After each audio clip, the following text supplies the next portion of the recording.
काल मी तुम्हाला सांगितलं की अँटीबायोटिकचं प्रिपरेशन कसं करायचं आणि स्टोअर कसं करायचं, पण तुमच्या बाळाला खरंच अँटीबायोटिकची गरज आहे का? माझ्याकडे येणारे काही पेरेंट्स बाळाला ताप आला नाही की पहिल्याच दिवशी मॅडम तुम्ही अँटीबायोटिक प्रिस्क्राईब करा असा आग्रह करतात. पण तुमच्या बाळाला खरंच त्या अँटीबायोटिकची गरज आहे का? आज त्यावर बोलूया. तर बाळाला मोस्टली जेव्हा ताप येतो तो व्हायरल असतो. खूप रेअरली बॅक्टेरियल इन्फेक्शन्समुळे बाळाला ताप येतो. तर समजायचं कसं नक्की की बाळाला जो ताप आलाय ते बॅक्टेरियल इन्फेक्शनमुळे आहे की व्हायरल इन्फेक्शनमुळे? तर सर्वात पहिली साईन म्हणजे तुमच्या बाळाचा ताप जर 100 ते 102च्या मध्ये असेल, माइल्ड ग्रेड फीवर असेल, तर बाळाचा ताप मोस्टली व्हायरल फीवर आहे.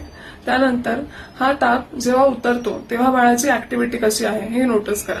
बाळ जर ताप उतरल्यानंतर ऍक्टिव्ह असेल, खेळत असेल, तर बाळाचा ताप हा व्हायरल फीवर आहे. त्यानंतर तिसरी गोष्ट म्हणजे ॲपेटाईट. तर बाळाची भूक कशी आहे? बाळाचा ताप उतरला की बाळ जर जेवण व्यवस्थित करत असेल तर तुम्हाला काळजी करण्याचं कारण नाही. आणि चौथी महत्वाची गोष्ट म्हणजे लोकलायझिंग सायन्स अँड सिम्पटम्स. तर तापासोबत तुमच्या बाळाला अजून काही सिम्पटम आहे का? जर लूज मोशन्स होत असतील तर त्या मोशन्समधून ब्लड जात आहे का? कानातून पल्स येतोय का? सर्दी खोकला असेल तर श्वास घ्यायला त्रास होतोय का? छाती उडते किंवा छातीमध्ये खड्डे पडतायत, श्वास आतमध्ये खेचला जातोय असं वाटतंय का?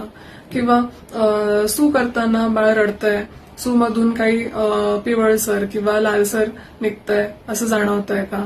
किंवा बाळ व्यवस्थित जेवण करत नाहीये किंवा व्हॉमिटिंग होतंय आणि खूपच लेथार्जिक आहे, ड्राउझी आहे, झोपून आहे असं वाटतंय का? ते इंडिकेट करतं की तुमच्या बाळाला बॅक्टेरियल इन्फेक्शन असू शकतं आणि त्यावेळेस तुमच्या पीडियाट्रिशियनला कन्सल्ट करा आणि ते तुम्हाला तिथून पुढे व्यवस्थित गाईड करा.